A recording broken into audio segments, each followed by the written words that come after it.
January 11th, and the Senate Education Committee is now come to order. Good afternoon, everybody. So today it's going to be relatively brief. Senate Council staff, nonpartisan, will go over give us some highlights of the K-12 budget, and we'll go from there. And obviously, if you have questions afterwards, I guess I would like to just mention too something I forgot last week that many of you may be familiar with from the summer. If we had to vote, if we vote on these remote hearings, you have to be on camera. So votes need to be on camera. If you want to vote, you got to be on camera. Is that correct, Greg? That is my understanding.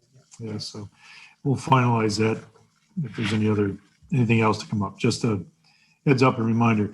With that, we'll turn it over to our nonpartisan, our very smart people, and we're going to start with. We're going to give them they're going to have a more formal intro this time. We only briefly introduced them last time. So before we get into Jenna and Betsy's presentation, when we start with Ann, Council, why don't you go ahead and introduce yourself? Tell us whatever you want us to know about you, and we'll go to Betsy and Jenna after that. All righty. Well, I'm Anne Marie Lewis. I am your counsel. So the stuff that Betsy and Jenna talk about with dollar signs, I don't do that. So, and I don't want to do that either. Anyway, this is my 26th session with the Senate's E-12 Education Committee. That Hi it? there. Go That's ahead. Okay, thank you. My name is Betsy Jelseth. I'm the analyst on the committee, so I do the district runs and help Anne Marie a little bit with the council side, and then Jenna with the fiscal analyst side. And this is my second session, and I'm happy to be here. And Jenna. Thank you, Mr. Chair. My name is Jenna Hofer. I am the fiscal analyst assigned to this committee. This is my 5th session working with the Education Committee, and I am responsible for all of the budget tracking spreadsheets that go along with this committee, requesting fiscal notes. Basically, if there's a dollar sign involved, then I'm probably involved. So looking forward to working with the committee this year. Right. Yeah, so what I've just quickly, I don't want to overdo this, but for Ann, Senate Council, she's been, what, 26 years, you said, Ann? So she's had a hand in most of this legislation passed for a couple decades, which is pretty astounding and amazing. Really is. And the numbers, I've been doing this for 10 years, and I still have to go back and beg their pardon to get the numbers right in my head and all the math. So with that, I don't know who wants to go first, Jenna or Betsy. Members, you should have received electronically the spreadsheets and all the items that we'll be looking at in with today's presentation. So whoever wants to go first, go ahead and jump in. Thank you, Mr. Chair. So this is Betsy, and I'm going to share my screen right now of the PowerPoint. I think hopefully you should be seeing it. Okay. Okay. So Jenna and I are gonna go over a PowerPoint that's gonna talk about some different parts of education finance. Here's the big topics we're going to hit. We're gonna talk about some of the roles of the nonpartisan staff, some of the resources that we think are useful for you to know about, go over some of the basics, and then the budget, and then finally the national revenue comparison that shows how Minnesota compares around the country. Here's the SCRPA staff, our contact information with our phone numbers and emails. Right now, the easiest way to get a hold of us would probably be via email. So if you need anything, definitely just send us an email. And then all of our contact information is on the Senate Council Research and Fiscal Analysis website as well, right on the bottom of this page. So we perform some various roles for the Minnesota Senate. We offer confidential analysis and advice to bill authors on options that help accomplish legislative goals. We draft amendments as well as bill introductions. We analyze spending, revenue, and policy proposals. We interpret executive branch fiscal notes, which Ms. Hofer will cover in a few slides, as well as track the budget and how it affects legislative decisions. We advise the committee chair and members on legislative rules and procedures, and then we assist in legislative oversight of enacted budgets, and then offer legal advice and opinions upon request. And then we just want to note that all of the services we do for the senators are confidential between us and then the senator who requested those services.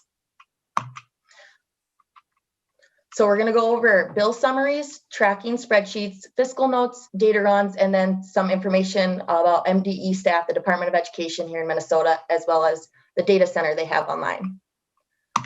So one of the jobs we do in the Senate Council Research and Fiscal Analysis Office is create summaries for selected bills. Typically, the bills we write summaries for are the ones that receive committee hearings, but we can write summaries for any bills. We update them as the bill goes through with adopted amendments, so as it goes through the process of session. We also partner with the House research staff and create side-by-side comparison summaries that summarize and compare bills in both the House and Senate, and then that are negotiated in conference committee. And then once a bill is passed by both bodies and then signed by the governor, we also can create a summary for specific acts. And then on our website too, we do have a page that has the bill summaries listed. Ms. Hofer is going to go over the next two slides. Thank you, Ms. Jelseth.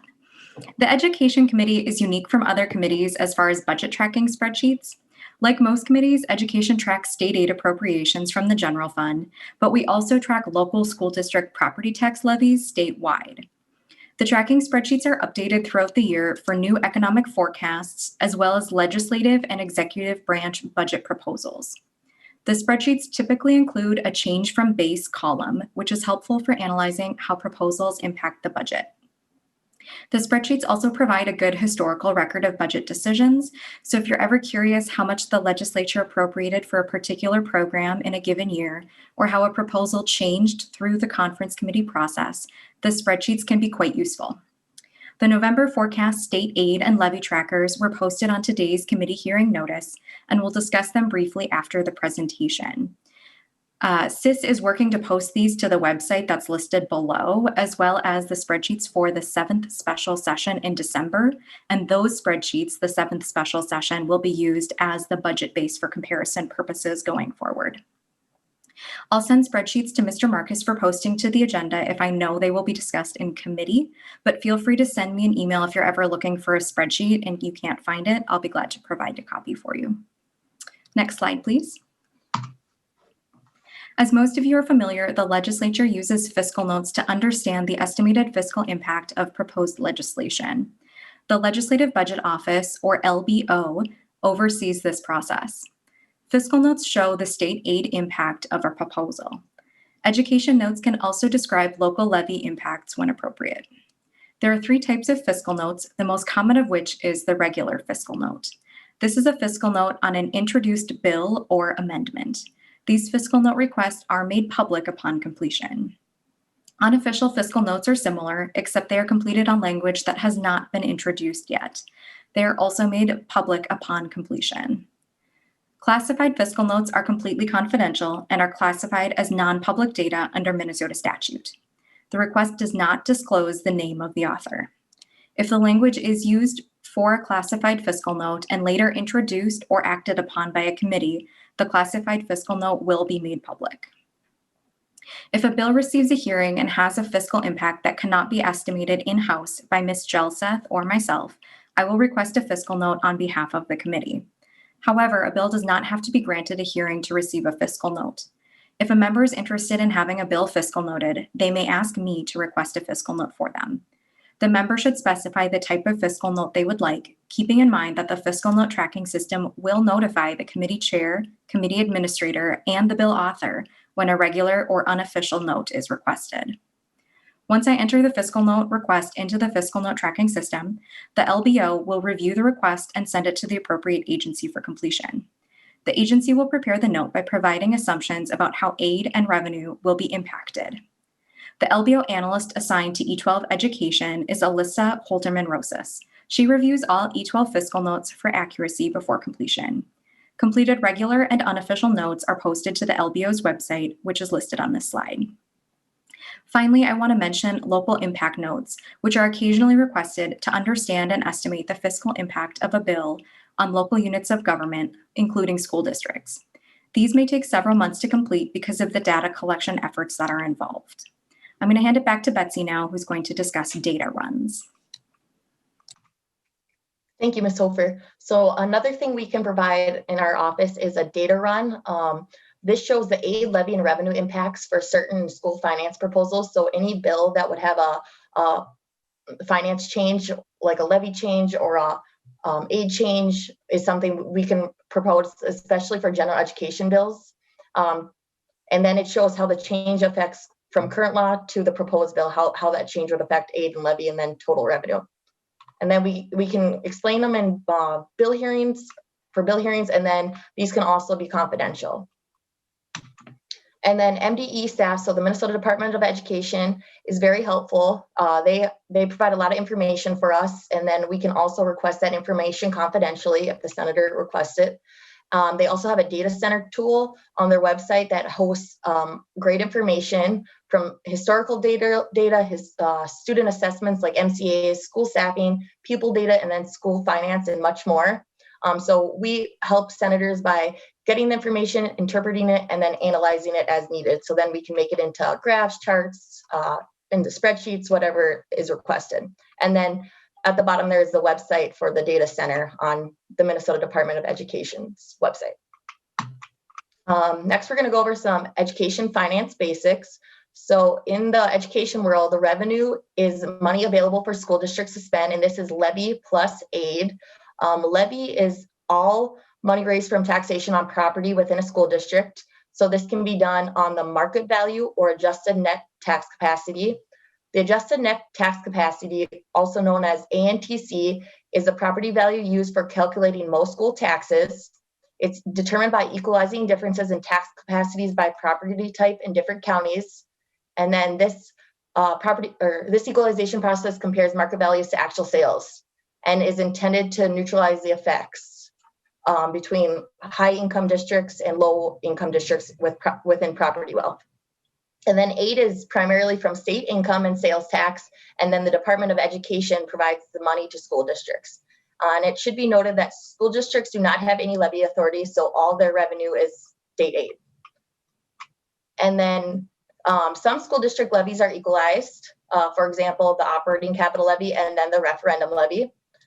Levy equalization is used to reduce the disparities in local tax rates between property rich and property poor districts. If you look at the graph on the right side of this presentation, the more wealth per pupil a school district has, the less state aid they will receive. So a district is off the formula if they have a high enough wealth per pupil. So as you can see, the further to the right they go, it's going to just be all property tax levy, and then less wealth per pupil on the left side. So those districts receive state aid to help supplement the levy. And then next, Ms. Hofer is going to go over some of the budget. Thank you, Ms. Jelsa. All right, so switching gears to look at the education budget. So this chart here shows the state general fund spending base for the upcoming fiscal year 2022-2023 biennium, and it's based on the November forecast. The general fund budget for the biennium is $51.1 billion, of which E-12 education is the largest component, comprising 40.3% of all general fund spending. Now, if we were to look at the all-fund state budget, which includes non-general fund spending, such as federal funds or special revenue funds, E-12 education would be the second largest budget area behind Health and Human Services. Next slide, please. That said, the reason we're focusing on general fund spending is because the majority of E-12 education spending, 91.7% or $20.6 billion, is from the general fund for the fiscal year 2022-2023 biennium. The committee also has the most say over how general fund dollars are spent. In total, the all funds budget for education is $22.7 billion, which includes $1.9 billion of federal funds, $168 million of special revenue funds, and $79 million for the permanent school fund. The special revenue fund is primarily used for depositing and expenditure of certain fees, such as background checks or teacher licensure by portfolio. However, it also includes a transfer for early learning scholarship appropriations. The Permanent School Fund is a trust fund created by the Minnesota Constitution. The fund consists of investment proceeds from state-held lands, and each year districts and charter schools receive a per pupil aid amount from the account's interest and dividends. In fiscal year 2020, the per pupil amount was about $45 per student. While most of our discussion will focus on general fund spending, I do want to take one more moment to address the federal funds Minnesota has received related to COVID-19. If you'll flip to the next slide, please. So this chart compares E-12 education federal fund spending for the previous biennium, the current biennium, and the next biennium. Typically, federal funds include a variety of funding categories, the largest of which include Title I, special education, and nutrition programs. In addition to these programs, Minnesota has received additional federal funds for COVID-19. The blue columns show the February 2020 forecast estimates prior to the COVID-19 pandemic, while the green columns show the November 2020 forecast estimates, which includes $601 million of CARES Act funding. The largest portions of the CARES Act funding for E-12 include $178 million from the Education Stabilization Fund. This comes in the form of Governor's Emergency Education Relief, or GEER dollars, and Elementary and Secondary School Emergency Relief, or ESSER dollars. There's also $160 million for child nutrition grants and $245 million of coronavirus relief funds, or CRF dollars. I do just want to note, too, that this chart does not include the most recent funding that was passed by Congress and signed into law in December because full allocation data wasn't yet available. So that's why this uses November forecast data. Information was posted to the U.S. Department of Education's website on Friday, though, and it indicates that Minnesota is expected to receive an additional $588 million of ESSER 2 funding and $61 million of GEER 2 funding, but other federal allocations are still being determined. Next slide, please. All right, now that we've taken a moment to understand the state and federal E-12 education budgets, let's turn to the final source of funding for schools, local property taxes. When we consider state, federal, and local revenue, about 23% of statewide revenue for schools comes from local property taxes. For the fiscal year 2022-2023 biennium, you can see that school districts are expected to levy $6.7 billion. The majority of these levies, $4.4 billion, will go to district general funds. Examples of general fund levies include referendum, local optional, operating capital, and career and tech levies. About 1/3 of the levies will go to district debt service funds, primarily to pay debt costs associated with building or remodeling facilities. A small portion of district levies support community service fund programs, such as community education, early childhood family education, and school-age care programs. Finally, districts also levy to support pensions and other post-employment benefits. Next slide, please. Since this committee will be putting together the budget for fiscal years 2022 and 2023, we're going to look back to the general fund for a bit. So this slide here shows a breakout of the base budget for the next biennium. The largest chunk of the budget, as you can see, is 73.2% or $15.1 billion for general education and other general education programs. So this includes general education aid, which we'll discuss more in a minute, as well as non-public pupil aids, career and tech aid, and consolidation transition aid. The second largest portion of general fund spending is for special education aids, coming in at about 18.6% or $3.8 billion of the budget. That leaves less than 8.2% of the budget for all other programs and the 4 state agencies within the E-12 jurisdiction. On the right-hand side of the slide, you can see the remaining totals by program area. This committee has jurisdiction over education-related programming on facilities and technology, nutrition, libraries, early education, community ed, and adult basic education. Additionally, the committee has jurisdiction over 4 state agencies: the Minnesota Department of Education, the Professional Educator Licensing and Standards Board, the Minnesota State Academies for the Deaf and Blind, and the Perpich Center for Arts Education. Combined, the state agency appropriations total $100 million for the upcoming biennium. Now, I mentioned we'd walk through the largest general fund spending area, the Gen Ed aid entitlement, a little bit more. And as you can see, it's listed on this chart on the right-hand side at the very top at $14.9 billion. So let's go to the next slide if we could.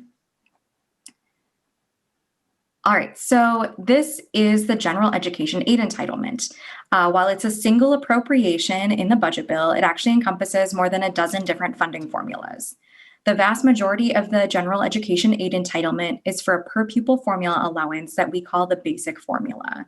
For fiscal year 2021 and later, the basic formula is $6,567 per adjusted pupil unit.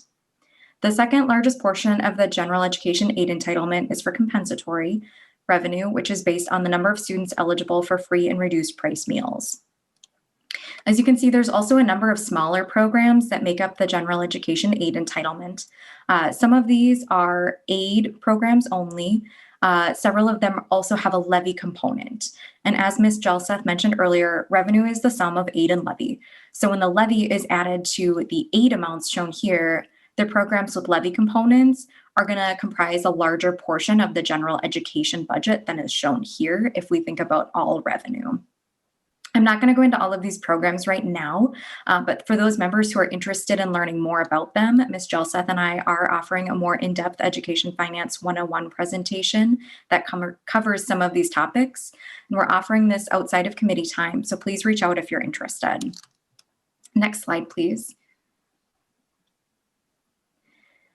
Okay, so since this committee is budgeting for the fiscal year 2022-2023 biennium, I wanted to put it in a little bit of context. So this slide shows the E-12 education spending for the current biennium, which is fiscal years 2020 and 2021, the next biennium, which is fiscal years 2022 and 2023, and the planning period, or the tails, which is fiscal years 2024 and 2025.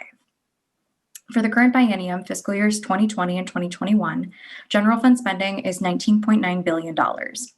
Spending is projected to grow to $20.6 billion for the next biennium and $21.3 billion in the tails. There are two primary reasons appropriations change across fiscal years in education: policy decisions and forecasted program growth. So policy decisions can include formula changes that are phased in over several years, the addition of new programs or grants to the budget, or the sunset of programs. Forecasted program growth also plays a role, especially in education, where pupil counts and cost trends for programs like special education can drive much of the annual growth. So that's kind of a high-level overview of the education budget, and I'm going to turn it back over to Betsy, who will discuss national revenue trends. Thank you, Jenna. So next, we were asked to look at how Minnesota compares to the rest of the states, and then DC is included in this data that comes from the US Census Bureau. It takes data from fiscal year 2018, which is the most recent data available. So this first slide here looks at a few things. It takes into account the federal, state, and local per pupil funding. And as you can see, federal is blue, state is green, and local is orange. The US average is just below 15,000 there on the top. And then it goes from largest to smallest. Minnesota is ranked 18th overall in the country. And as you can see, it's a rate a little bit above the middle at $15,567 per pupil. And again, every state it differs a little bit, whether they have more federal funding, state funding, or local funding. So you can kind of see that Minnesota compared to the rest of the country. And then we also highlighted the 4 surrounding states, South Dakota, North Dakota, Iowa, and Wisconsin. And then the only surrounding state that receives more per pupil funding on the with taking all 3 federal, state, and local money into account is North Dakota, which is just above Minnesota there. The next slide looks at just federal revenue per pupil. So it forgets about the state and local for now. We'll look at that in the next 2 slides. As you can see, the the vertical black line is the US average at $1,136 per pupil. And Minnesota is actually ranked 49th in the country, including DC, at $802 per pupil. And then Alaska is at about $3,000 per pupil. And then Minnesota, compared to the 4 surrounding states, receives the least amount of revenue per pupil at the federal level. And South Dakota and North Dakota are both towards the top, whereas Wisconsin and Iowa are closer to the Minnesota numbers. And then if you look at this graph here, Minnesota ranks number 7th, and this is state revenue per pupil. Minnesota is at 7th, so compared to the last slide, we're more towards the top, and we're above all 4 surrounding states. North Dakota is just below Minnesota again, and then the U.S. average is $6,937 per pupil, and then again, Minnesota is quite a bit higher than that at $10,146. And Vermont is receives the most amount of funding per pupil at the state level, and DC receives no state federal funding. And then lastly, we're looking at the local revenue per pupil. Minnesota's in the second half here at 32nd, and per pupil funding at the local level is $4,624, where at the vertical line here is $6,767. So Minnesota is receiving less than the country average, and all 4 local states do receive more local revenue than Minnesota. And then next, Ms. Hofer and I are happy to answer any questions that anyone has.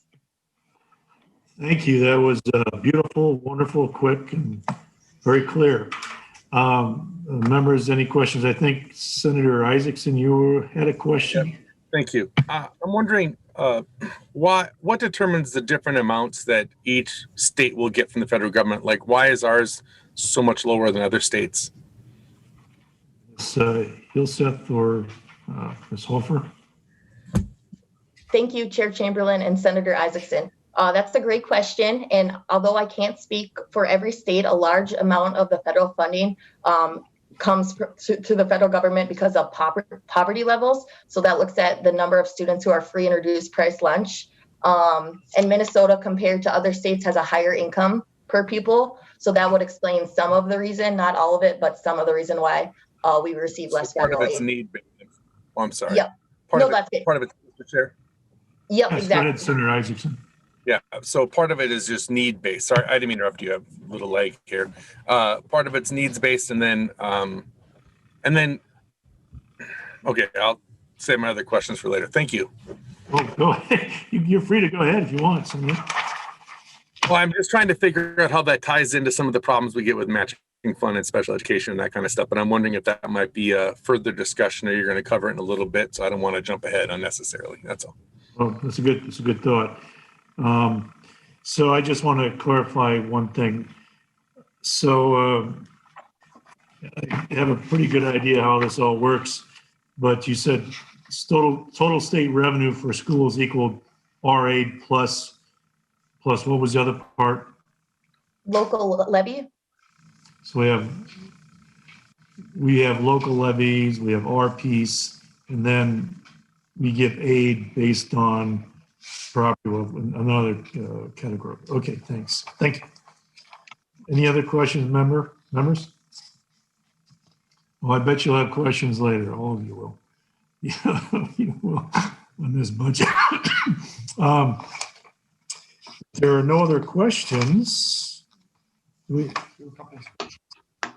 Oh, okay. Yeah, okay. So there's no more questions in that. I guess you two are going to go through these a couple of spreadsheets real quick to give people an idea of how those numbers come out on the lines, right? Yes, that is correct. So we should be sharing the spreadsheets here.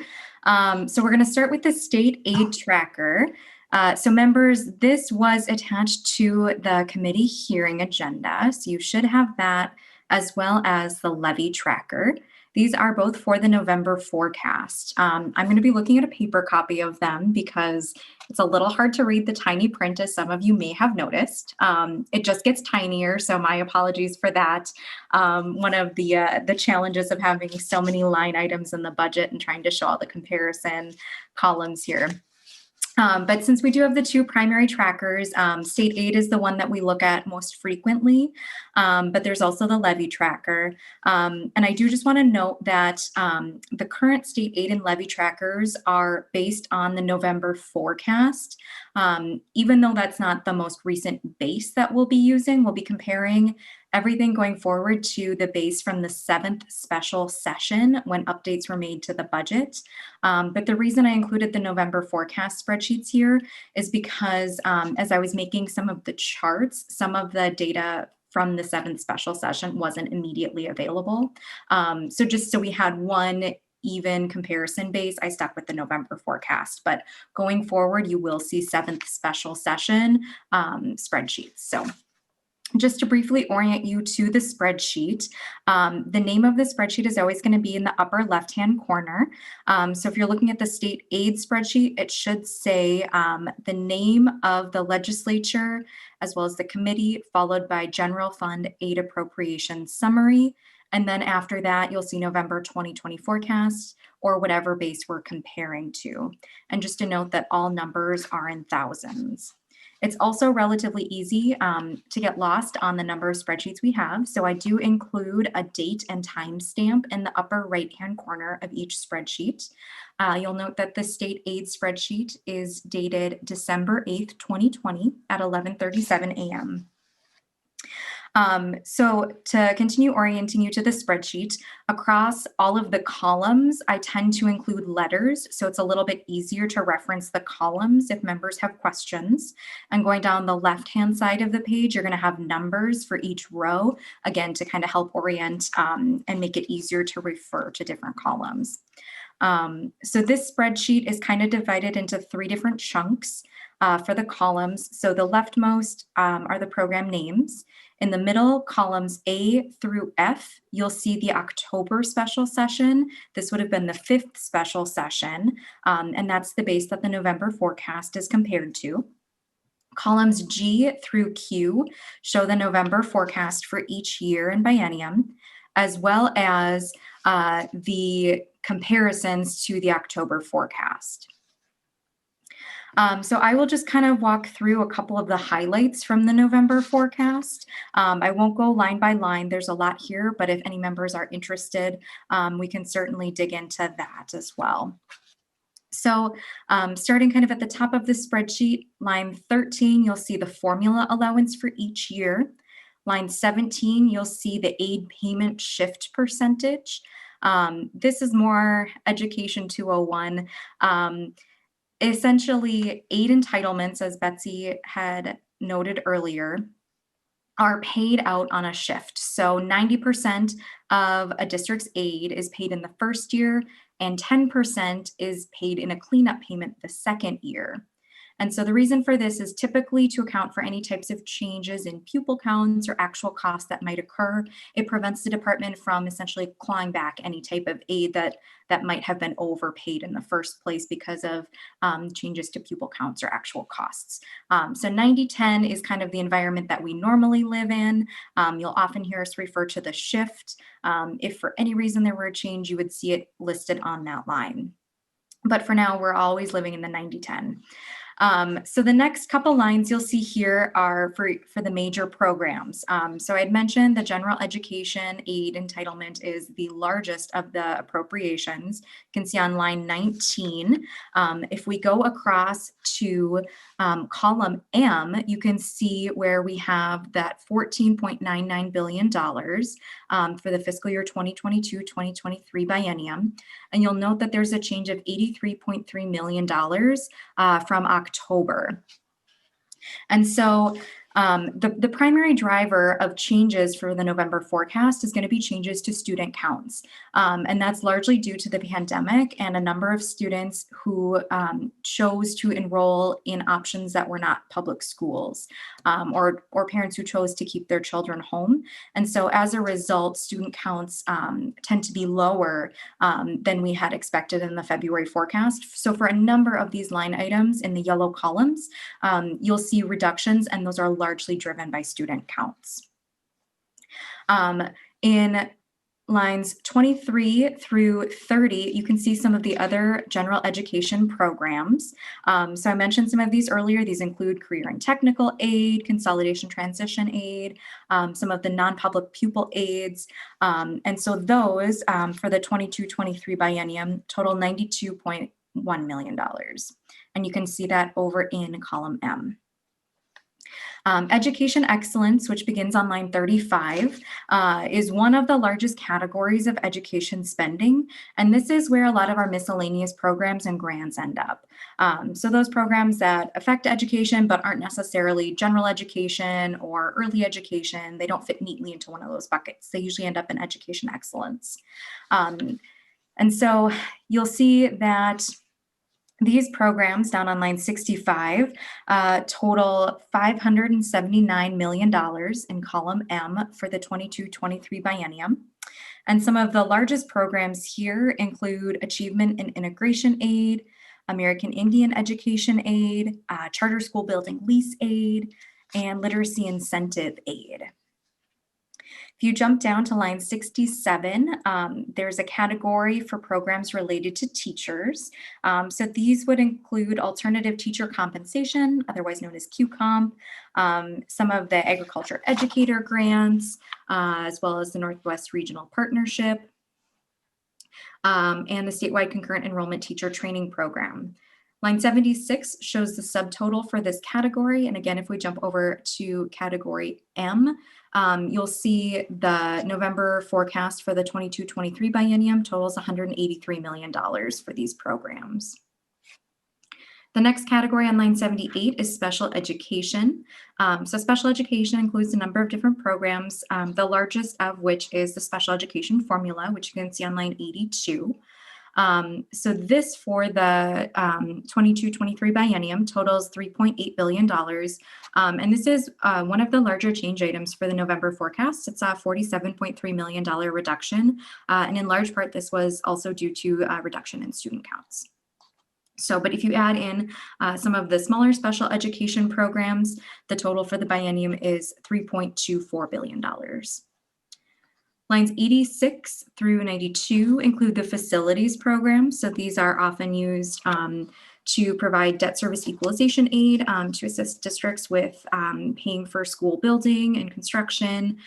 There's some early repayment aid incentive to help districts pay off some bonds early. Long-term facilities maintenance equalization aid is another big one, and this helps districts and charter schools pay for repairs to buildings, typically like for like. So things like HVACs or roof repairs, kind of those sorts of things. And on line 92, you can see the total for the 22-23 biennium in column M is $272.9 million. Health and safety is a smaller category. So this is a newer category in recent years. It includes some Safe Schools supplemental aid for fiscal year 2020 only. There's a smaller grant for teachers to learn about suicide prevention training. There's also a Support Our Students grant program, which assists schools with hiring more counselors, nurses, school psychologists, and support staff. On line 98, you can see the total for the 22-23 biennium is zero because most of these programs were appropriated one time only in fiscal year 2020, except for the Support Our Students program. That is actually a grant program that I believe goes back to the 2017-18 biennium, but it's available for 6 years. So occasionally we'll see it pop back up again when money is carried forward from one biennium to another, as is this case. Line 100 through 105 is the nutrition program. So these include kindergarten milk, school breakfast, school lunch, and the summer school food service program. I do want to note that these have a bit of a change in the November forecast for the 2020-2021 biennium. And you can see the total change amount is $20.8 million in column J on line 105. And this is largely a result of federal waivers and changes and additional nutrition aid provided by the federal government as a result of the COVID-19 pandemic. You can see that beginning in fiscal year 22 and then on to 23, that state aid will level off again to pre-pandemic levels, closer to $28 million per year. On line 107 are the library programs. So these include basic system support for libraries, the multi-county, multi-type libraries, and the regional library telecommunications aid. Line 112, you can see that this is $36.1 million for the 22-23 biennium. And library aids are typically pretty consistent from year to year. The early childhood and family education programs are down below. So starting on line 120, we have the early education programs. This includes a wide variety of early education programs from early childhood family education aid to the early learning scholarships, as well as the kindergarten entrance assessment initiative. So if you flip to the third page, on line 134, you can see the total for early education programs in column M is $340.9 million for the 22-23 biennium. There are also a number of community education programs listed on line 136 to 143. These, I will say, a couple of them do have levy components, as we mentioned earlier in the presentation. And as a result, total revenue for these programs is actually a significant amount greater than is listed here. The community education aid is an excellent example of that one. So is the school age care program. There are also a couple of small grant programs included in community education. The education partnership program, tier 1 and tier 2 grants. So these are grants to typically promise neighborhoods. So the St. Paul Promise Neighborhood, Northside Achievement Zone. There's also promise neighborhoods, I believe, in Austin and Red Wing and Rochester and St. Cloud. And so on line 143, you can see that those programs total $8.1 million for the biennium. Finally, lifelong learning aids kind of round out the spreadsheet here. Adult basic education aid on line 146 is the largest component of this, which allows adults who have not graduated from high school to earn their GEDs. And line 147 is the high school equivalency test appropriation, which helps pay for the cost of those tests. So on line 148 in column M, you can see that the total for this category is $108.2 million for the biennium. So education aid totals on line 152 for the biennium are at $20.5 billion. Then there's also the 4 state agencies that I had mentioned earlier in the presentation. You can see those below beginning on line 154. So the Department of Education is the largest state agency within this budget area. You can see that there are a couple of riders to their appropriation to provide additional services. So things like the dyslexia specialist, the financial data analysis team. There's also some money for litigation fees and the mainframe computer system updates. Within the Department of Education, there's also the Board of School Administrators, and they license school administrator staff, so superintendents. And then they also manage the regional centers of excellence. So on line 166, you can see the Department of Education subtotal. On line M is $49.2 million for the biennium.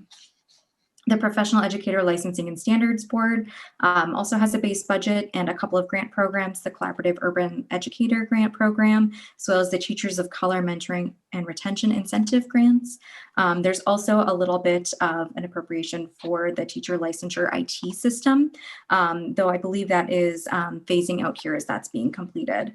Line 173, you can see the total for PELSB over in column M is going to be $8.9 million for the biennium. The state academies for the deaf and blind on line 177, their appropriation is $27.6 million. And these are the state academies in Faribault. There are 2 campuses down there. And then line 179 through 182 is Purpich Center for Arts Education. This is the state art school located in Plymouth.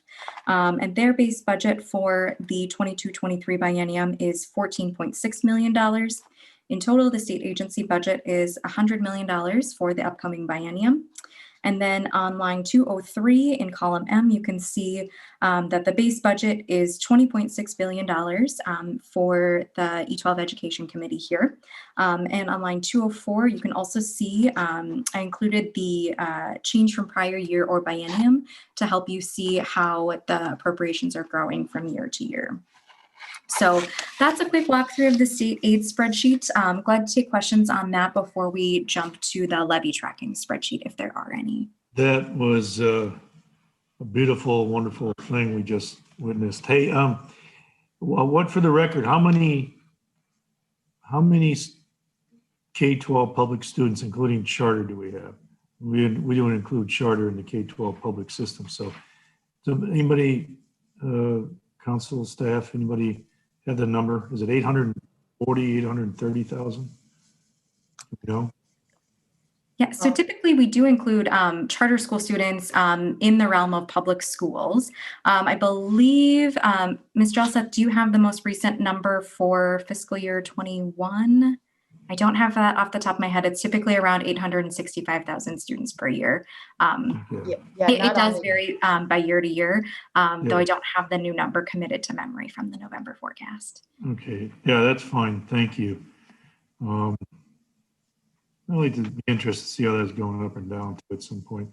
All right, members, any other questions related to this piece? Otherwise, we'll go on to the next. I've got a quick one if it's okay. Yeah, go ahead. Just curious, I had heard a figure before the beginning of this year regarding what the average enrollment decline was across the state. Is anybody on this in this meeting tracking what the average state decline in enrollment is by chance, just out of curiosity? Joseph or Hofer? That's okay. And the reason I ask is it was a fairly significant number. And this is coming from a previous school board member perspective. And we were looking at and trying to project our enrollment for the future. Obviously, given the circumstances, we've seen a decrease in enrollment for very obvious reasons. But that begs the question, when things normalize again, will we see enrollment increase or get back to what we were experiencing before all the changes to different learning models? And I'm just curious from a planning standpoint, what assumptions are we using to forecast expenditures? Is it the enrollment we're experiencing right now, which is a significant decrease, or are we making projections based on what might be a return to normalization in terms of enrollment? It's okay if you don't have the answer now. Just trying to think ahead as we're forecasting which enrollment is going to be more accurate to base some of these projections and numbers on. Ms. Joseph or Ms. Hofer, you have that? Otherwise, we can catch that later too. Thank you for the question, Senator Duckworth, and thank you, Mr. Chair. So what I can tell you is I don't have an exact average of declining enrollment across the state. I do know that it's going to vary significantly depending on the district. Some districts experienced significant student loss, while others actually increased in their student counts. So I don't have an exact number as far as averages, but I do know that the Department of Education, they use a per pupil projection model. And it's a very sophisticated model that's used to project enrollment in each grade through the planning period, so through fiscal year 2025. Is that Hofer or Hofer? Thank you. It's Hofer. It's pronounced Hofer like. Oh my God, my camera's on. Or Senator Swedzinski, did you have thank you, Ms. Hofer. Senator Swedzinski, do you have a question? Well, first of all, an apology. I wasn't muted. I was asking my LA how to properly pronounce your last name. Second of all, my camera's not working today. Jenna, is there a way to put that last chart back up on the screen? Or is this my technology issue of the day? That might. Okay, well, here's my question. Last session, we gave a 2%, or 2 years ago. Yeah, thank you. We gave a 2% on the funding formula. Where is that 2% on the bottom of the screen on that last chart you showed us? I mean, because I don't, am I making myself clear at all? Yes, thank you, Mr. Chair, Senator Swedzinski. I'll say two things. So first, to answer your question, Senator Swedzinski, and then I'm going to jump back real quick and finish answering Senator Duckworth's question. So if you look at the very top of the spreadsheet, on line 13, you'll see the formula allowance for each fiscal year. And so you are correct, Senator Swedzinski, that there was a 2% increase given for both fiscal year 20 and 21.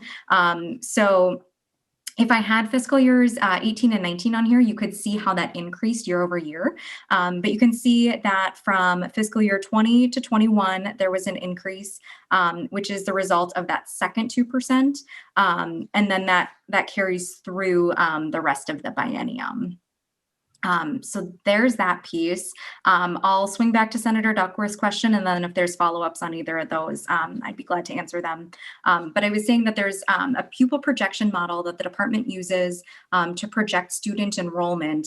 And there were a number of discussions among school finance staff at the Department of Education that were hosted in conjunction with Minnesota Management and Budget, who does the forecast, as well as House research staff, and then staff from Senate Council, so Ms. Jelseth and myself, to really discuss how best to project the changes in enrollment and how long they would be affecting the budget. And so the decision was essentially to hold the model constant, but to do an overlay that would subtract for the number of pupils that were estimated to be enrolling in a different type of option for the next couple of years. And so I'm just pulling up the chart here. It's, I believe it was a decrease of about, let me find it here. It was about 9,000 students for fiscal year 2021. And then that carries through each of the next couple fiscal years until fiscal year 2025, when enrollment is projected to kind of be back at the baseline pre-pandemic levels. And one component of this too was thinking about how kindergarten students play into the model. Because as you know, a number of families are choosing to keep their kindergarten students home this year instead of sending them to kindergarten. But because of state law that mandates that students be enrolled by a certain age, families can only keep their kids home from kindergarten for so long. So we expect that those students will begin returning to the system a lot sooner than some of the other families. So in sum, by fiscal year 2025, we'll be back to pre-pandemic levels for student counts.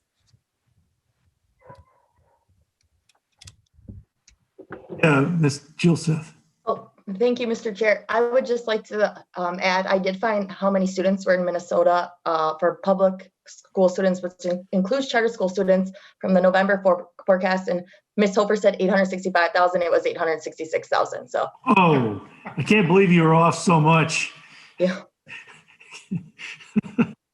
Great, thank you, thank you. 866,000 public school children.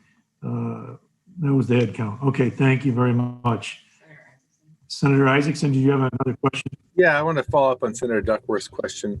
I was talking to the chair of my school board today about this issue, and I wanted to know, he speculated to me that he thought that we're going to see a larger loss with students that are probably in high school and more retention of students in junior high and elementary school.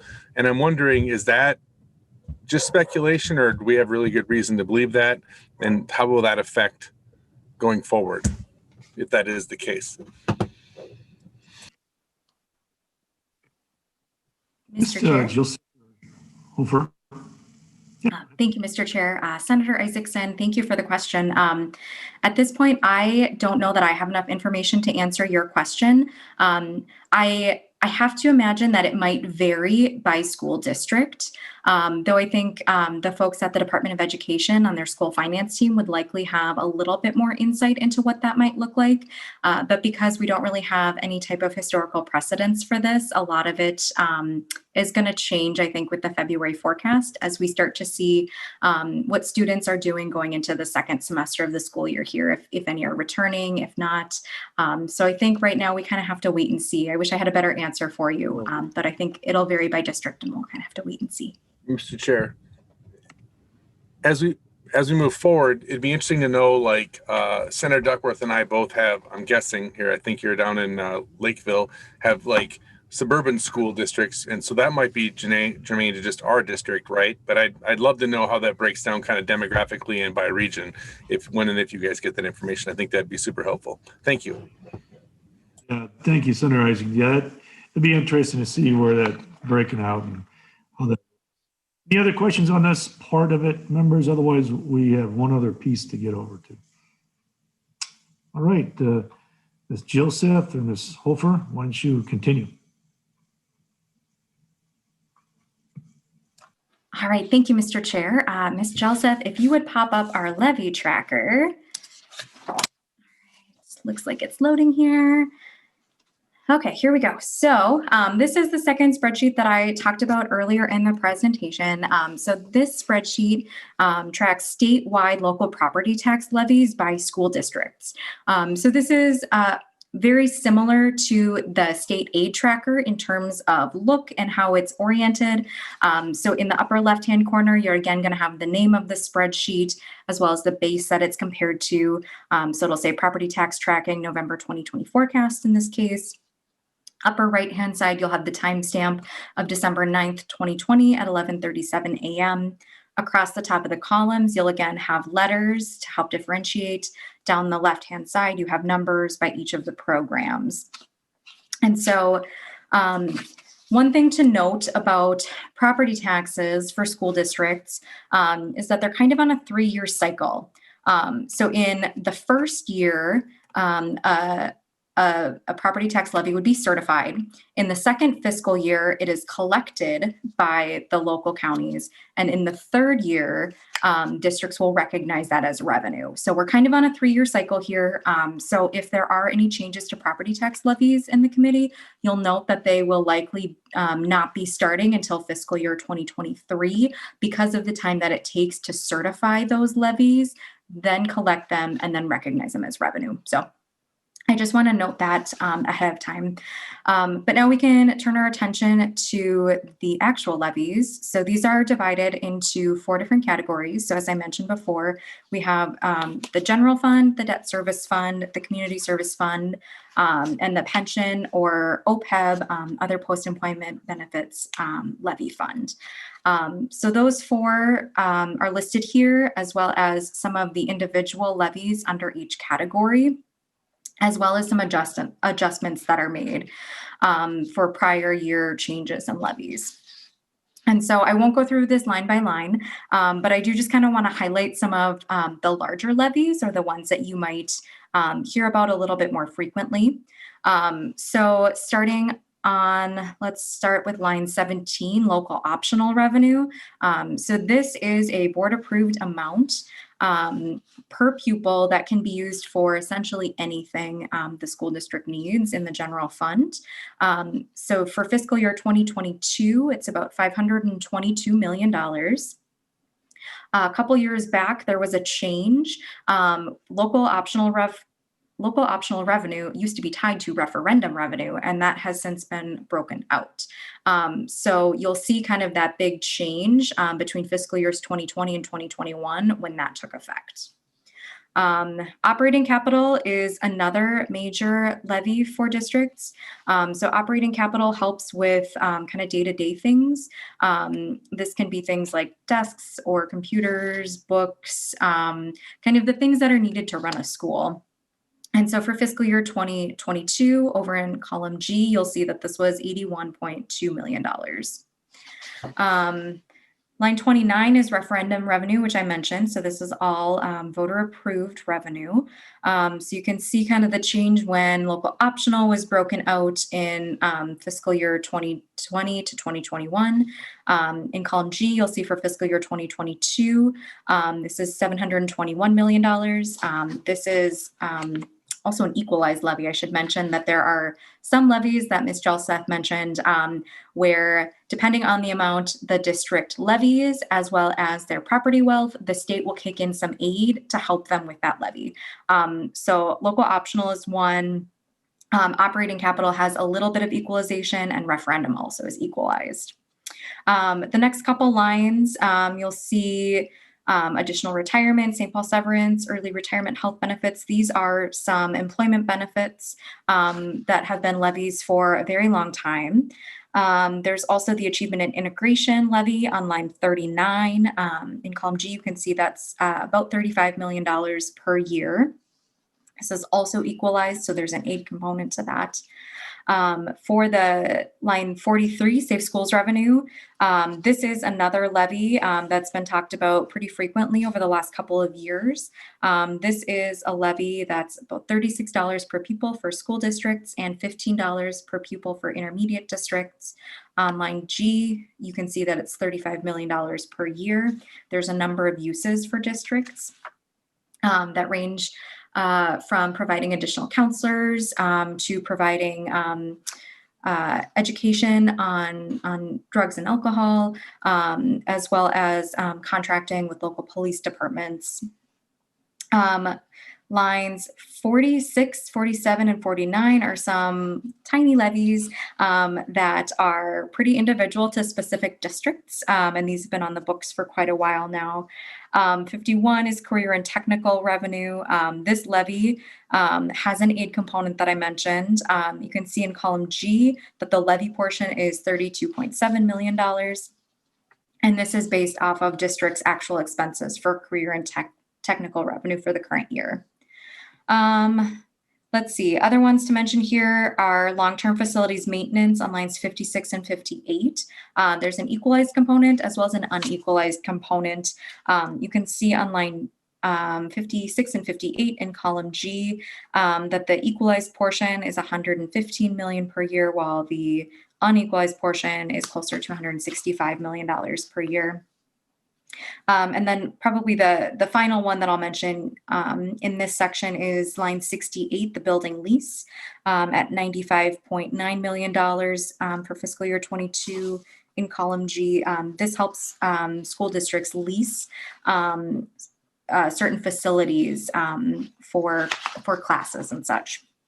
If we turn to the next page, and we jump all the way down to line 105, the total for the general fund in column G is about $2.2 billion for fiscal year 2022.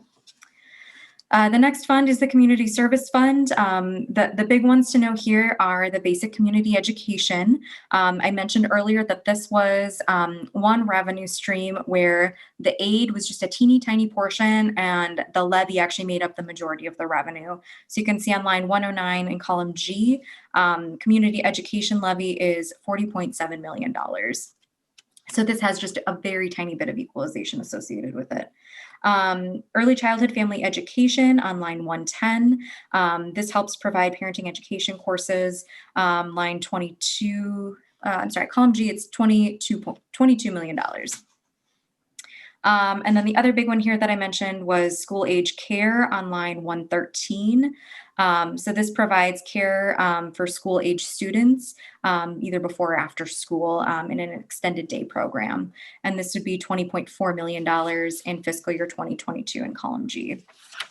If we flip to the next page, on line 128, you'll see the total for the Community Service Fund for fiscal year 2022 is $88.2 million.